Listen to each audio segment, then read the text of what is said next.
Don't forget to like the video, share your thoughts in the comments, and subscribe to stay updated with our latest stories. The party lights twinkled, mirroring the slightly fuzzy feeling behind my eyes. Linda always threw the best summer gatherings, fairy lights strung between the old maples, the scent of grilled chicken mixing with citronella, laughter bubbling up from clusters of people scattered across her sprawling lawn. I'd been looking forward to it, a chance to feel normal again, less like the woman whose life had recently decided to take a sharp, unexpected turn off the familiar highway. Ed's passing last year had left a silence in the house that still felt deafening most days. Coming to Linda's felt like stepping back into the sound, even if just for a few hours. I'd nursed a couple of glasses of white wine, chatted with faces I knew, smiled until my cheeks felt tight. But as the evening wore on, the cheerful noise started to feel like static, buzzing around the edges of my own quiet thoughts. It was getting late, the crowd thinning. Time to go home to the quiet house. My plan had been simple: drive myself, have 2 drinks maximum over several hours, and leave by 10. But life, as it often does, had other ideas. My car, usually reliable Betsy, had decided tonight was the night to throw a tantrum. A sputtering refusal to start, followed by an ominous silence under the hood when I'd tried earlier.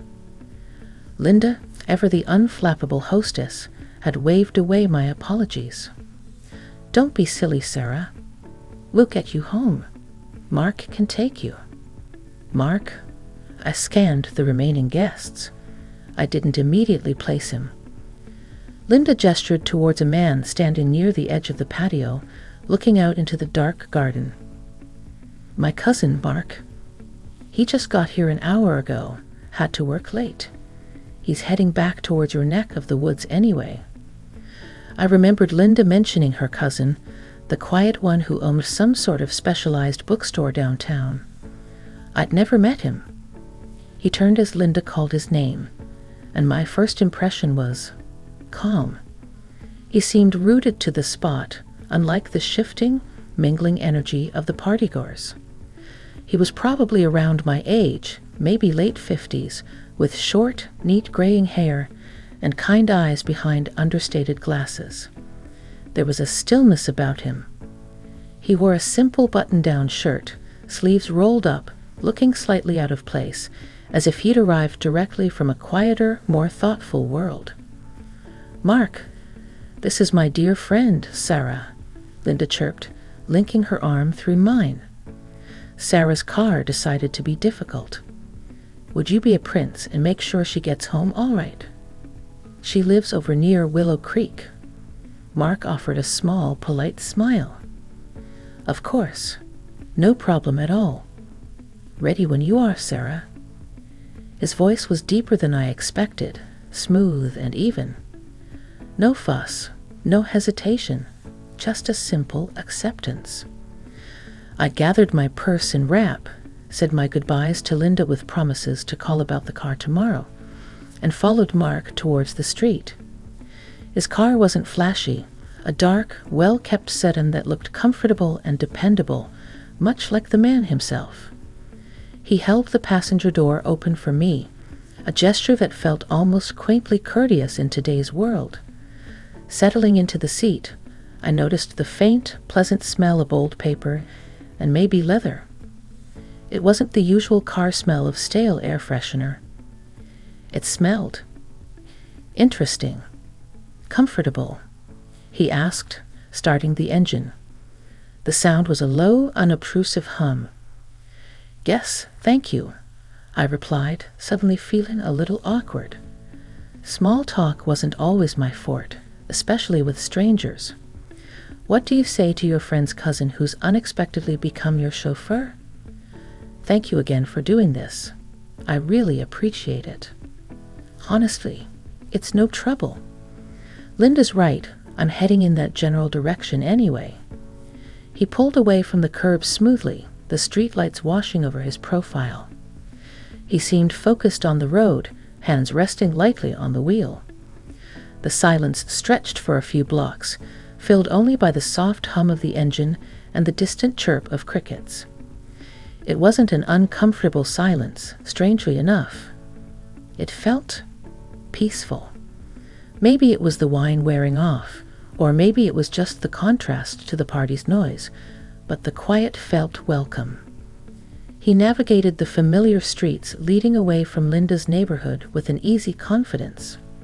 So, he began, his voice still quiet but friendly. "Linda tells me you're a painter." I was surprised Linda had mentioned that. It felt like a past life sometimes.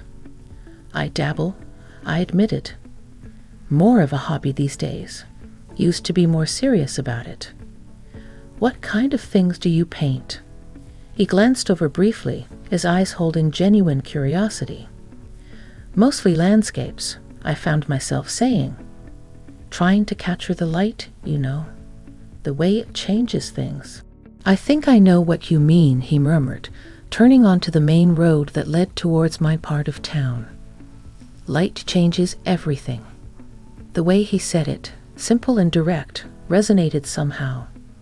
It wasn't just small talk. It felt like he actually understood.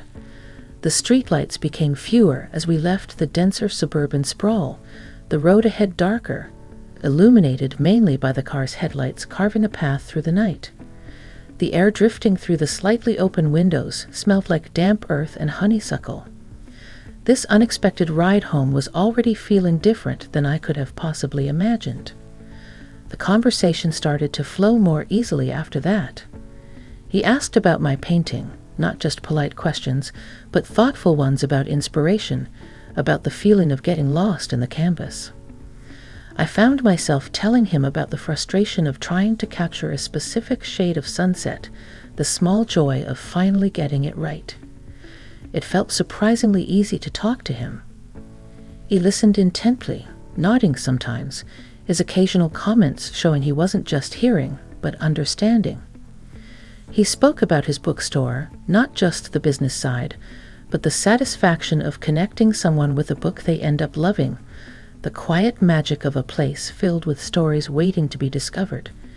He described the smell of aging paper and bindings with a reverence I understood, echoing my own feelings about the scent of turpentine and linseed oil. We talked about books we loved, discovering a shared affection for certain authors, the kind whose words felt like coming home. We discovered a mutual dislike for overly crowded places and a fondness for rainy afternoons. It wasn't dramatic. There were no sudden revelations or shocking confessions. It was simpler than that. It was the gentle unfolding of two personalities, finding unexpected points of connection in the quiet intimacy of a shared car ride. The subtle tension I felt wasn't romantic, not exactly, but it was a tension of awareness. An awareness of being truly seen, perhaps for the first time in a long while. He didn't pry into my personal life, didn't ask about Ed or why I seemed a little fragile around the edges, and I didn't ask about his. It was enough to talk about art and books and the way the world looked and felt. As we drove further, the houses grew farther apart, replaced by stretches of dark fields and trees silhouetted against the moonlit sky. The world outside the windows felt vast and quiet, mirroring the peaceful space that had opened up between us inside the car. He drove comfortably, never too fast, never too slow. It felt safe. "There's a spot just up here," he said after a comfortable pause in the conversation. "An overlook. The view of the valley is quite something at night, especially with the moon almost full." He glanced over. "Would you mind? It adds maybe 10 minutes, but it's worth seeing if you haven't before." I hesitated for only a second. My house, my quiet, empty house, could wait. "No, don't mind at all," I heard myself say. "I'd like that." He turned off the main road onto a narrower, winding lane that climbed gently upwards. The trees grew denser here, their branches occasionally brushing against the car roof. It felt like we were heading somewhere secret. He pulled into a small, unpaved clearing at the top of the rise. Switching off the engine, the sudden silence was profound, broken only by the chirping of night insects and the whisper of a breeze through the pines. He didn't turn off the headlights immediately, their beams cutting through the darkness, illuminating a low stone wall at the edge of the clearing. Beyond it, nothing but darkness. "We should get out," he suggested quietly. "The lights spoil the view." He killed the headlights, and the world outside plunged into a soft, silvery darkness, lit only by the high, bright moon and a million distant stars. He came around and opened my door again. Stepping out, the night air felt cool on my skin. The scent of pine was strong here, clean and sharp. We walked the few steps to the low stone wall, and the view? It stole my breath. Below us, the valley stretched out, a vast tapestry of sleeping houses, scattered lights twinkling like fallen stars. The moonlight bathed the distant hills in an ethereal glow, softening their contours, making the familiar landscape seem magical, mysterious. We stood there for a moment, side by side, not touching, just looking. The sheer scale of it, the quiet majesty, made our earlier conversation, the party, even my own anxieties, feel very small and far away. "Wow," I breathed. "You were right. This is incredible. Isn't it?" His voice was soft beside me. "Puts things in perspective." We leaned against the cool stone wall. The silence returned, but this time it felt different. It wasn't just an absence of noise. It was full, charged with the beauty of the night and the unspoken connection that had grown between us during the drive. It felt like we were the only two people awake in the world. "Sometimes," he began, his voice barely above a whisper, still looking out at the valley, "life feels like you're just navigating through dimly lit streets, you know.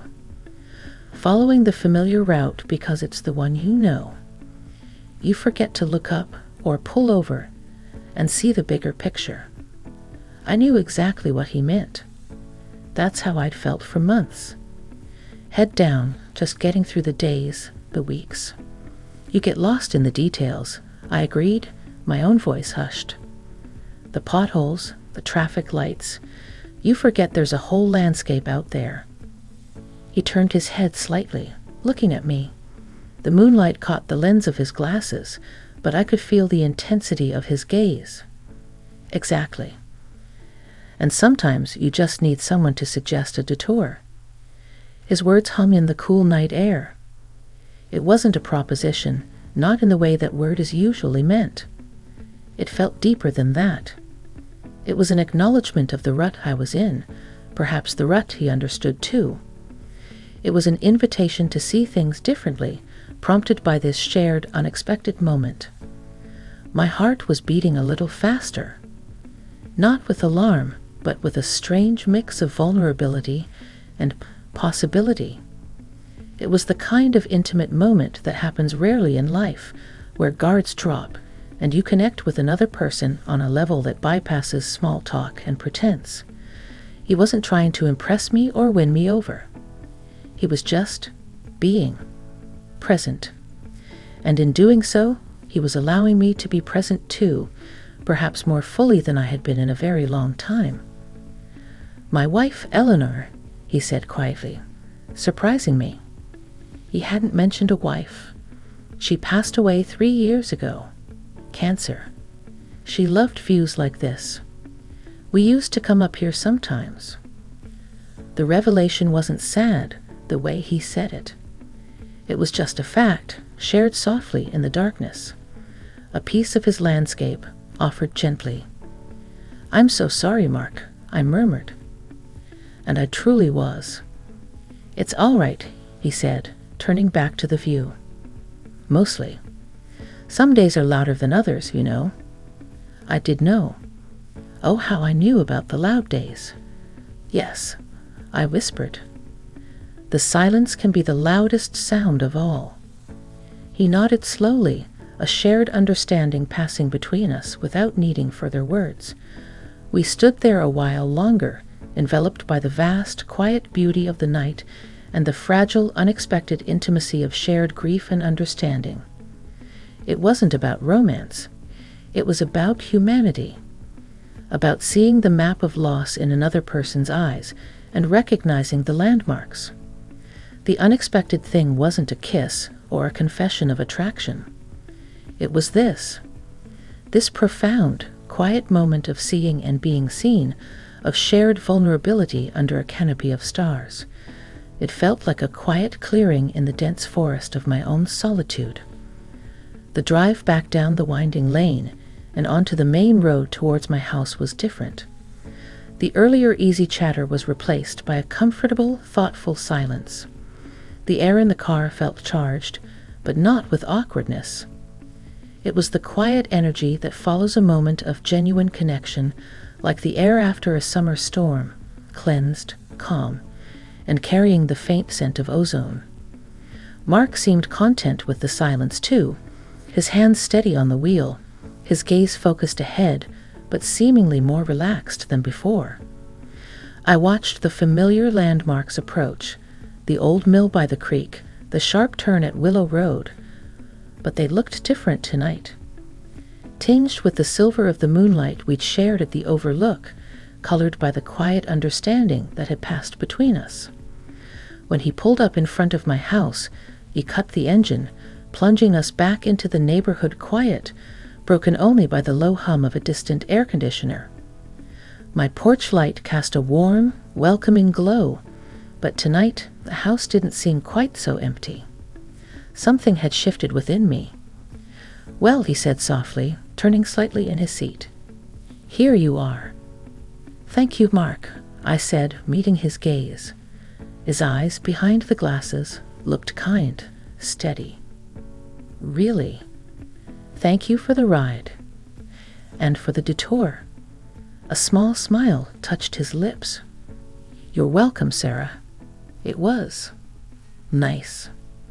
Nice. Such a simple word, yet it felt inadequate for the depth of the connection I felt, but also somehow perfectly right. It wasn't dramatic or life-altering in a loud way, but it was significant. He didn't make any move to get out, didn't linger awkwardly. He just waited, respecting my space. I gathered my purse, my hand resting on the door handle. "About my car?" I began. "Don't worry about it tonight," he interrupted gently. "Get some rest. Linda and I can help you sort it out tomorrow." "Okay," I agreed. "Thank you." I opened the door, stepping out into the familiar air of my own street. I paused, looking back at him. "Good night, Mark." "Good night, Sarah," he replied, his voice calm and warm in the darkness. I closed the door softly and watched as he waited for me to get to my front door before pulling away smoothly, his taillights disappearing around the corner. Inside, the silence of the house greeted me, but it didn't feel oppressive tonight. It felt contemplative. I walked through the familiar rooms, the events of the evening replaying in my mind. Linda's party, the initial awkwardness, the surprise of my dead car battery, and then Mark.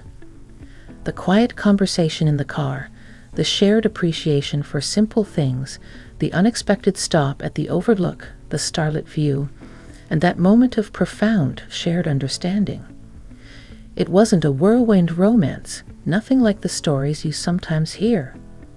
It was quieter, subtler, but no less powerful for it. It was the simple, unexpected gift of human connection, of feeling seen and understood at a time when I felt largely invisible, even to myself. Standing in my dimly lit living room, I looked out the window into the night. I didn't feel giddy or swept off my feet. Instead, I felt a quiet sense of expansion, like a door had been gently pushed open in a room I hadn't even realized was closed. The drive home with my friend's cousin hadn't been about sparks flying. It had been about finding a steady, quiet light in the darkness. a reminder that connection can happen in the most unexpected ways, that understanding can be found in shared silence, and that sometimes a simple detour can show you a view you desperately needed to see. I went to bed that night feeling less alone, carrying the quiet peace of the overlook within me, a gentle reassurance that even after the sharp turns, the road ahead might still hold unexpected beauty. And maybe, just maybe, I was ready to start looking up again.